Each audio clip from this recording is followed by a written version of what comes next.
guys, it's Chris Davis, the Creature Preacher, coming to you once again on a video about a turtle that I rescued here recently.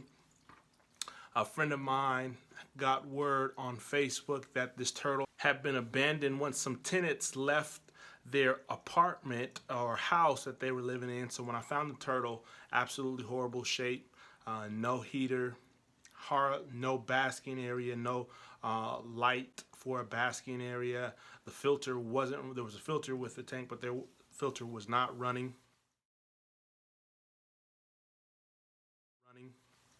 So got the turtle, took him home, got him set up in a temporary tank, which I'll show you in just a second, and then put him in this tank with a temporary basking spot. And I'll show you the details on that using some pumice rock, which is actually really cool if you've never worked with it. So I'll show you guys that. So this here is my temporary setup for my pond fish. See the turtle coming, making his way there. So I've got a few koi, a couple comets, and a big pleco in here that hang out. So this is what I've thrown him in the meantime while I get his tank set up. But I'll show you him. Looks pretty good.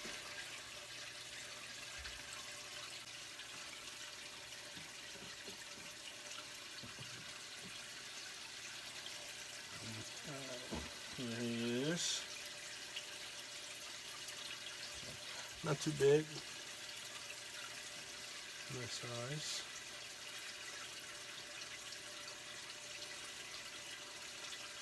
His nails are really long. You can see that there. How long his nails are. So those will need to be clipped. Other than that, doesn't feel like he's got soft shell or anything like that. And it seems like he spent a lot of time in the water. And that, pretty good.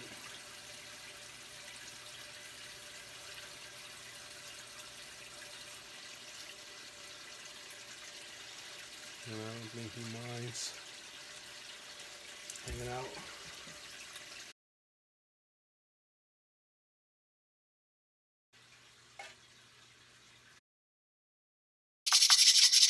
Working with this pumice rock is really amazing. As you see, you can just saw through it with a regular saw or use a drill to cut through it. I've used this in cichlid tanks and other tanks, so it's really pliable as far as to get really creative with your different structures, rockscapes in your tanks. So this here was just used for a temporary basking spot, as you'll see in just a moment.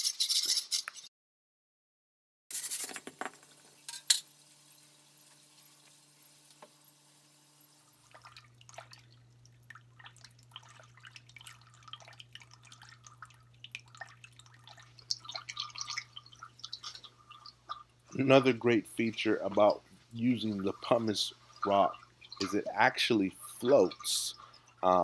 You have to soak it for a long time or boil it for it to sink. So this made the perfect basking rock because I just had to set it on top of the other rock that was flat, and it basically floated so the turtle could jump up there and get warmed up at any moment. And was perfect for a temporary solution for a basking spot.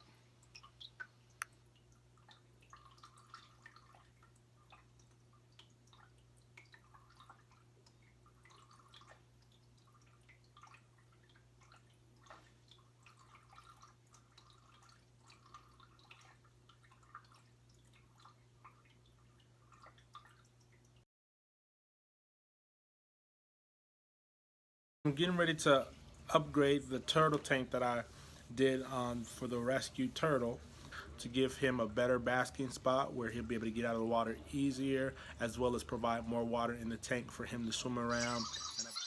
So here I'm using egg crate once again. Same process. If you watched my last video, cutting it to size.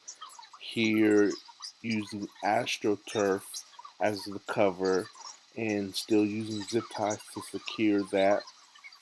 So just take your time with that, and nothing major to it. Pretty simple stuff, but it will provide a nice cover for the turtle to bask on. Finally getting him set up with an official basking spot here, and he seems to be enjoying it. Got him a couple goldfish friends in there to hang out. I think he's already eaten one of them, even though they're a little bigger. He had fun chasing down that fish. So simple filtration on it. It's a 29-gallon tank. I've just got a 30-gallon filter on it for the time being, and I know that I'll have to upgrade that eventually. But doing little things like you see here, the plant that's in the filtration will help, keep the water a little cleaner, and of course frequent water changes.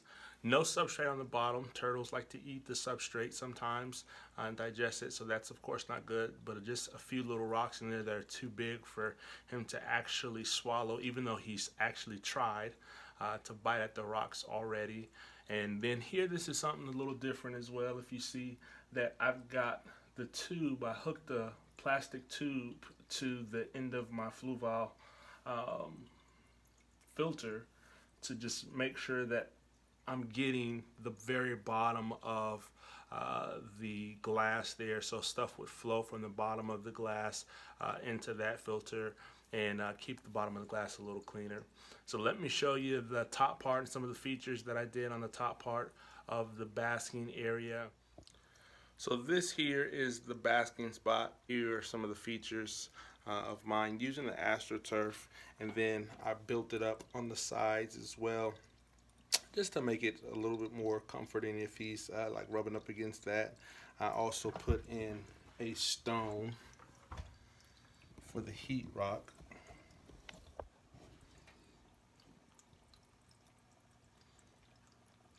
A heat rock so that that spot will get a little warmer there.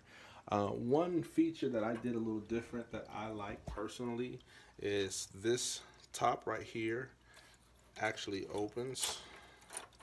This flips back. So I just use some, basic, chain link hooks, connectors to make that, and then one on this side as far as to close that.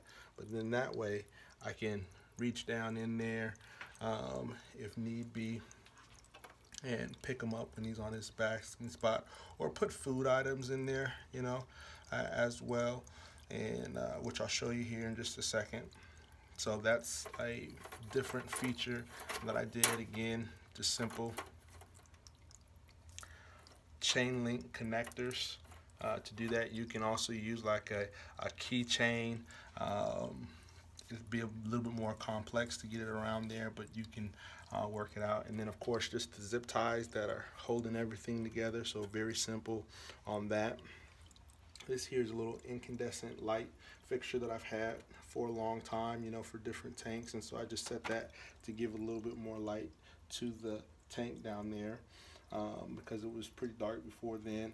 And then of course, like I said, my filter, and I just put some golden photos in here just to help the filtration.